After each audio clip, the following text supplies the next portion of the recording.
Class 12th में जितने भी बच्चे हैं उनसे बच्चों के लिए वीडियो रहेगी। इस वीडियो में हम जो आपका आज मैथमेटिक्स का एग्जाम हुआ था सीबीएसई बोर्ड का, आज हम इस वाले पेपर का सॉल्यूशन देखने जा रहे हैं। और ये वाला जो आपका पेपर रहेगा ये सेट नंबर 2 रहेगा, ठीक है। क्वेश्चन पेपर कोड है आपके पास 65/5/2 एंड क्वेश्चन पेपर को सीरीज आप यहाँ पर देख सकते हैं, ठीक है। तो फटाफट से वीडियो को स्टार्ट करते हैं।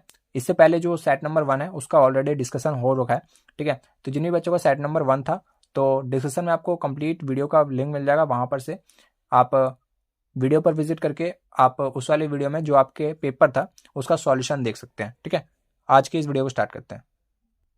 तो यहाँ पर सेक्शन ए से स्टार्ट करते हैं। यहाँ पर आपको बोला गया था, यहाँ पर आपको डेरिवेटिव फाइंड करना था इसका with respect to cos X. तो सबसे पहले इसका डिफरेंशिएशन कर लेते हैं। ये हो जाएगा आपके पास क्या, e की power sine square x, and sine square x की डिफरेंशिएशन की बात करें तो 2 sin x cos x, और इसके रिस्पेक्ट में करना था तो cos x का डिफरेंशिएशन माइनस साइन एक्स होता है, minus sine x. Sine x से साइन एक्स कैंसिल हो गया, आपके पास आंसर आ गया -2 cos x e की पावर साइन स्क्वायर एक्स। तो ऑप्शन नंबर सी आपके पास राइट आंसर होगा। अगला क्वेश्चन है, यहाँ पर आपको बोला गया है एक आपके पास स्क्वायर मैट्रिक्स है ए, जो ऑर्डर है जिसका 2, एंड यहाँ पर आपको बोला गया है ए का जो डिटर्मिनेंट है वो आपके पास -2 के इक्वल दिया, और यहाँ पर आपको बोला गया है कि ए इंटू में ए का ट्रांसपोज, ठीक है। तो यहाँ पर आपको पता होना चाहिए जब भी हम किसी भी स्केलर नंबर का मल्टीप्लिकेशन करते हैं किसी भी मैट्रिक्स में, तो अगर हम उसके डिटर्मिनेंट वैल्यू से उसको बाहर निकालना चाहते हैं तो यहाँ पर जो आपके पास वो जो स्केलर नंबर है उसके पास जो पावर आती है वो उसका ऑर्डर हो जाती है। ऑर्डर है आपके पास 2, एंड ए का जो ट्रांसपोज है वो ए के डिटर्मिनेंट के बराबर ही होगा। ये हो जाएगा आपके पास 25 और ये हो जाएगा आपके पास -2, तो -50 जो है आपके पास राइट आंसर आ रहा होगा। ऑप्शन नंबर ए आपके पास राइट आंसर है। 30 जो क्वेश्चन है, एक आपके पास फंक्शन है और यहाँ पर आपको लोकल मिनिमा बताना है। तो लोकल मिनिमा की बात करें तो यहाँ पर मैं आपको बता देना चाहता हूँ, यहाँ पर जब आप इसका f' जीरो करोगे तो f' जीरो करने पे आपको 2 वैल्यूज मिलेंगी, ठीक है। तो 2 वैल्यूज को सब्सटीट्यूट करने के लिए आप क्या करोगे, आप इसका डबल डिफरेंशिएशन करोगे, ठीक है। यानी कि d2y/dx² फाइंड करोगे, और वहां पर से जहां पर आपका जो d2y/dx² है वो वहां पर किस पॉइंट पर पॉजिटिव आएगा तो वो आपके पास लोकल मिनिमा होगा। तो ये जो पॉजिटिव आएगा वो आएगा आपके पास 2 पर, x = 2 पर। फोर्थ क्वेश्चन है, यहाँ पर आपको बोला गया था एक आपके पास कर्व की इक्वेशन है, एंड यहाँ पर जो आपको बोला गया कि x इज इंक्रीजिंग, जो आपके पास x इंक्रीज कर रहा है, जिस रेट से इंक्रीज कर रहा है वो है आपके पास 2 यूनिट्स पर सेकेंड, एंड यहाँ पर आपको रेट फाइंड करना है eight which the slope of the curve changing. Slope आपके पास होता है dy/dx, और इसमें चेंज निकालना है तो इसको दोबारा डिफरेंशिएट कर देंगे t के रिस्पेक्ट में, ठीक है। इस प्रकार से आपको इसको डिफरेंशिएट करके इसका आंसर निकालना था एट x = 5 पर। तो इसका जो आंसर आएगा वो आएगा आपके पास -60 यूनिट पर सेकेंड, ठीक है। फिफ्थ क्वेश्चन की बात करें तो आपको यहाँ पर बोला गया product of matrix P and Q is equal to diagonal matrix if the order of the matrix Q is 3/2 then the order of matrix P। तो यहाँ पर आपको बोला गया कि जब हम P एंड Q मैट्रिक्स का जब हम आपस में मल्टीप्लिकेशन करते हैं तो यहाँ पर जो Q मैट्रिक्स का जो यहाँ पर ऑर्डर दे रखा है वो दे रखा है आपको 3×2 का, ठीक है। ये Q मैट्रिक्स का ऑर्डर है 3×2 का, एंड यहाँ पर P मैट्रिक्स की बात करें तो इसका ऑर्डर आपके पास क्या होना चाहिए, एक तो आपके पास ये वाला जो पहला एलिमेंट है उसका जो लास्ट एलिमेंट है ये आपके पास इक्वल होना चाहिए, ठीक है। तभी इन दोनों मैट्रिक्स का जो मल्टीप्लिकेशन है वो पॉसिबल हो पाएगा, ठीक है। और यहाँ पर जो है डायगोनल मैट्रिक्स की बात हो रही है, तो डायगोनल मैट्रिक्स क्या होगा, जब आपके पास ऑर्डर इक्वल होता है, ऑर्डर या तो 2/2 का हो या तो 3/3 का हो, तो इससे आपको पता लग रहा है कि जो आपके पास लास्ट एलिमेंट है ये 2 है, तो यहाँ पर भी 2 ही होना चाहिए, ठीक है। तभी तो आपके पास जो इनका रिजल्टेंट डायगोनल मैट्रिक्स आएगा वो आपके पास क्या होगा, 2×2 का होगा। तो यहाँ पर देख लेते हैं 2/3 की आपकी मैट्रिक्स होना चाहिए। ऑप्शन नंबर सी आपके पास राइट आंसर होने वाला है। अगला क्वेश्चन है, यहाँ पर आपके पास फंक्शन है R2R, एंड ये आपके पास क्वाड्रेटिक फंक्शन है। तो ये जो है आपके पास ना ही इंजेक्टिव होता है ना ही सर्जेक्टिव होता है। ऑप्शन नंबर डी आपके पास राइट आंसर रहने वाला है। अगला क्वेश्चन है, यहाँ पर जो है आपको dy/dx फाइंड करना है, बहुत ही सिंपल है।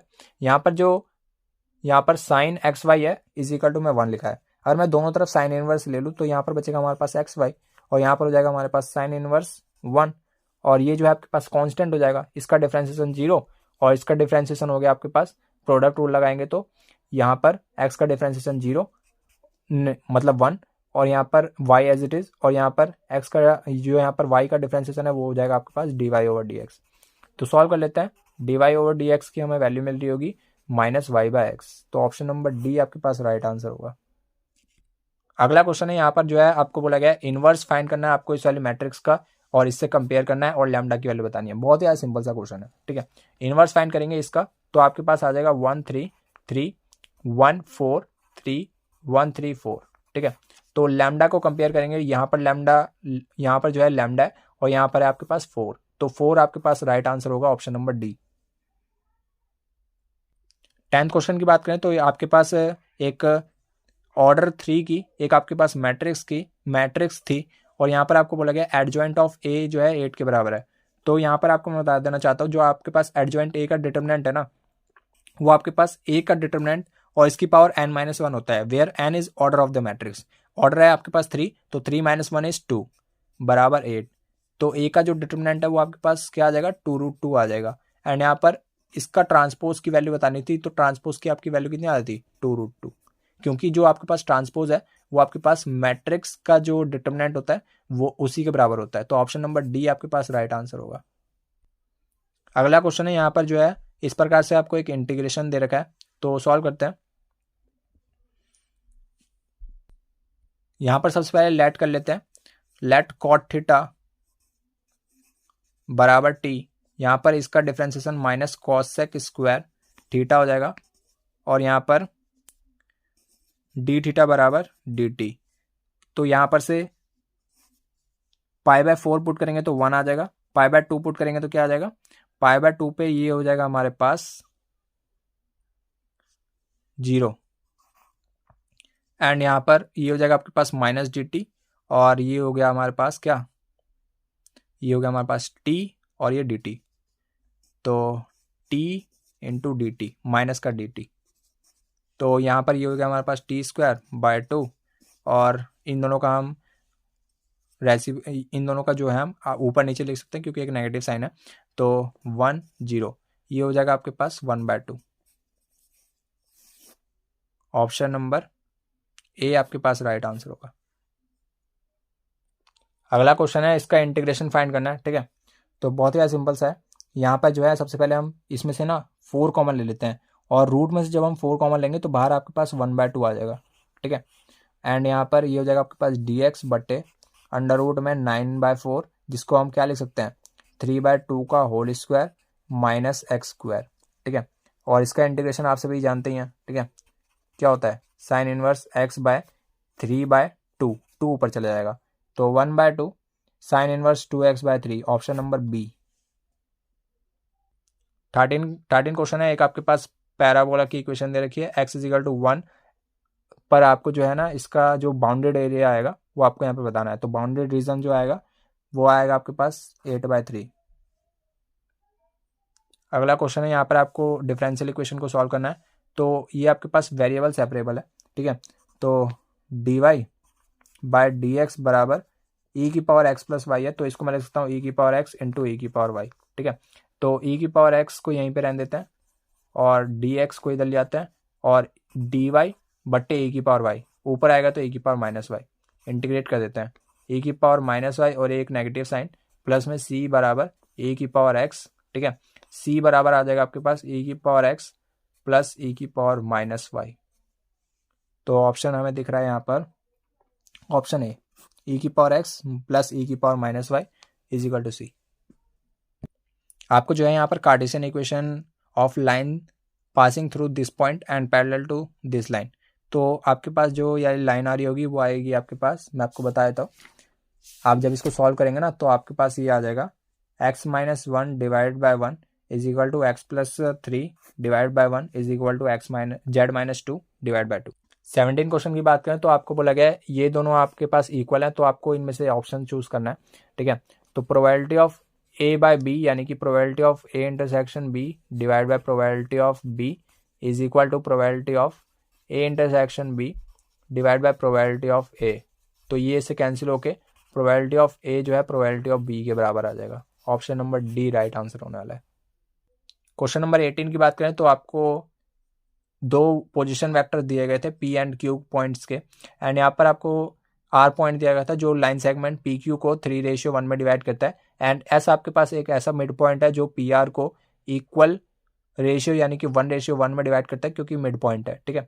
एंड यहाँ पर आपको बोला गया the position vector of S का पोजीशन वेक्टर फाइंड करना है। तो इसको सॉल्व करने के बाद जो आपके पास पोजीशन वेक्टर आता है वो आता है आपके पास option number D, 5p vector divide plus में 3q वेक्टर डिवाइड बाई 8।